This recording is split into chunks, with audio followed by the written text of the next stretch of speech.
les divinités ancestrales vénérées et célébrées pour tous les bienfaits tout au long de l'année et imploration dans la continuité de leurs œuvres. C'est à cela que riment ces rituels et danses des Egungun. Ce 10 janvier 2022, une journée initiée nationalement pour fêter les Vodou au Bénin et dont le professeur Dodji Amouzovi, sociologue, anthropologue et vaudouiste, a choisi royalement depuis des années pour renouveler son appartenance au Dieu traditionnel et communier avec ses proches. La célébration, l'événement d'aujourd'hui a un double sens. Et les deux sens s'inscrivent dans une tradition que nous avions commencée voici bientôt 6-7 ans. Nous avons l'habitude à l'orée de chaque année de présenter nos vœux réciproquement les uns aux autres, tous les acteurs qui sont dans ma vie familiale, ma vie professionnelle, ma vie amicale, etc., etc. Donc nous nous retrouvons en début d'année pour nous présenter les vœux réciproquement. Et aussi cette année, nous l'avons couplé avec la fête du Vodou. C'est le double objectif de cette action de grâce pour tout ce que les déités ont accompli dans nos vies respectives durant ces 365 jours écoulés. L'année 2021 aura été l'année de tous les excès. Excès en matière positive, excès en matière difficile aussi. Il faut donc rendre grâce à Dieu, il faut rendre grâce à toutes les déités et il faut les implorer pour que les grâces, les bénédictions puissent nous accompagner pour l'année 2022. Voilà pourquoi nous sommes ici depuis avant-hier jusqu'à aujourd'hui et je crois que la fête va se poursuivre jusqu'à demain. Au-delà de l'aspect festif et religieux de cette journée, les 10 janvier au Bénin ont une portée culturelle qui permet à chaque Dahomien de repartir vers son origine pour puiser le réel développement de notre pays. Le professeur Dodji Amouzovi parle ici des avantages de cette journée. Le seul message que j'ai à adresser à ceux-là qui le font et qui ne le font point, c'est simplement de leur dire que l'oiseau ne grandit que dans son plumage. Ceux qui ont déjà compris qu'ils sont dans leur plumage, je leur dis, poursuivez, continuez, vous êtes sur le droit chemin. Ceux qui ne l'ont pas encore compris, je leur dis, revenez dans le droit chemin. D'abord, grandissez dans votre propre plumage et notre plumage dans le monde négro-africain et au Bénin, c'est le vaudou.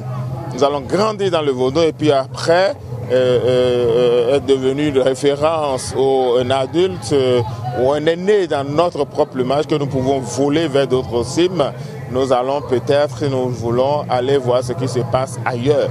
Mais si nous ne réalisons pas cette référence interne, cette autoréférentialité, si nous ne grandissons pas dans notre propre plumage et que nous allons vers les plumages des autres, nous allons subir une métamorphose qui va nous laisser en plein vol.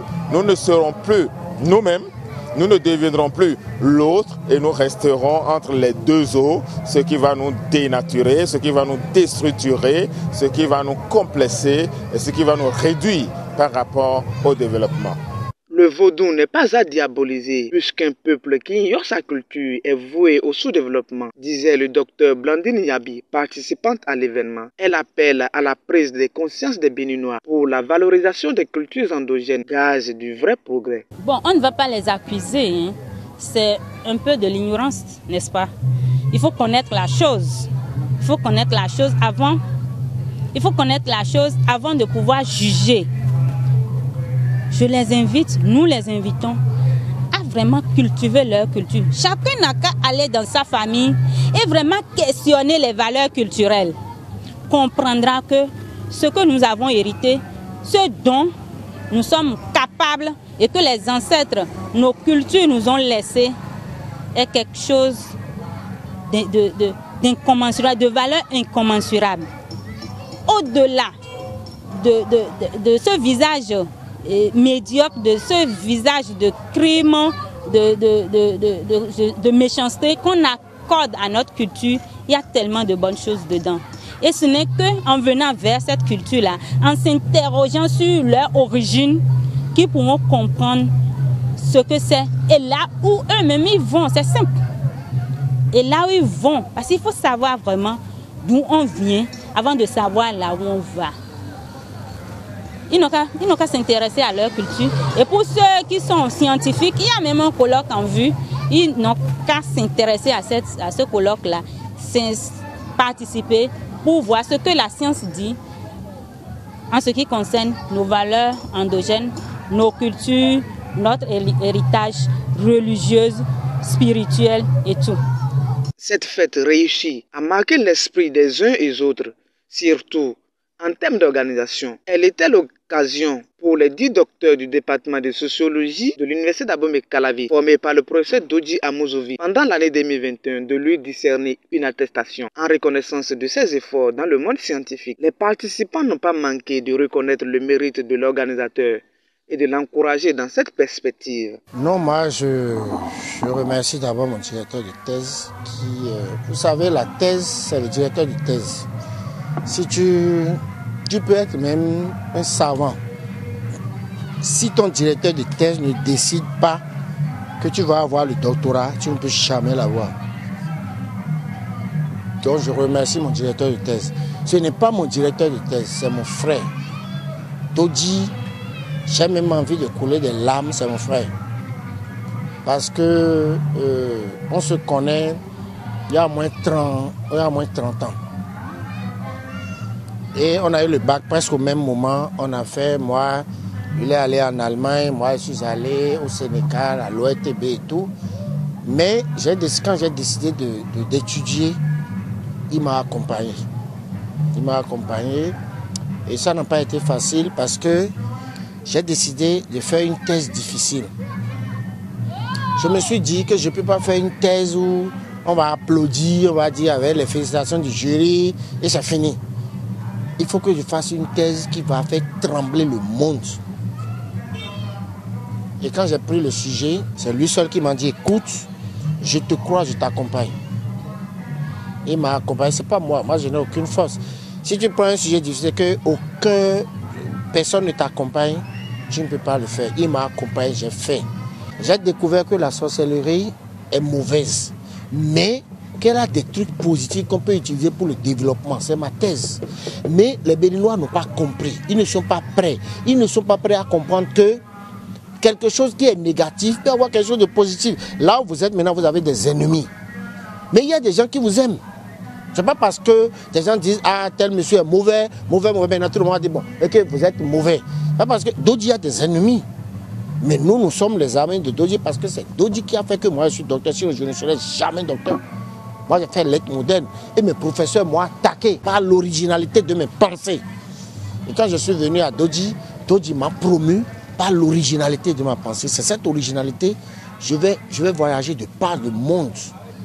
Parce que lui, il m'a autorisé à m'exprimer. Vous savez, le professeur Dodji, c'est un grand homme. Un grand homme parce que voilà quelqu'un qui connaît sa culture et qui aime sa culture. Qui ne renie pas sa culture malgré ses voyages, ses brassages culturels qu'il a eus, il reste authentique. Il nous amène, nous autres, à nous intéresser à notre culture, à comprendre ce que c'est que notre culture et ainsi à nous enraciner. Parce que celui qui ne connaît pas sa culture ne saura pas là où il va. Donc voilà quelqu'un qui nous amène à suivre ses pas. Et nous sommes ravis d'être avec lui et avec aussi d'autres professeurs qui s'intéressent à la question de la culture et de la religion béninoise. Parce que c'est ça, le Bénin c'est une culture, c'est beaucoup de cultures qui ne font qu'une. C'est une belle organisation et je sens que de plus en plus l'organisation de cette fête-là, les fêtes de la religion endogène, et ça s'améliore de jour en jour. Parce qu'il y a de cela 5 ans, nous ne sommes pas habitués à ce genre d'organisation. Donc au-delà de la religion, ça a été la manifestation de la culture. Parce que j'ai vu tous les acteurs de la religion, même d'autres qui ne sont pas de la religion endogène, qui se sont quand même manifestés, qui sont venus quand même assister à cette manifestation. Je crois que vraiment l'organisation s'améliore d'année en année et ça, c'est à notre actif. Pour couronner l'événement, le groupe artistique Lared, un laboratoire ayant à sa tête le professeur Dodji Amozovi, a offert aux professeurs, ses invités et aux curieux un véritable spectacle artistique culturel pour révéler la réalité traditionnelle des Béninois. Un acte qui a ragaillardi l'Assemblée dans l'espoir de voir des prochaines éditions encore plus réussies.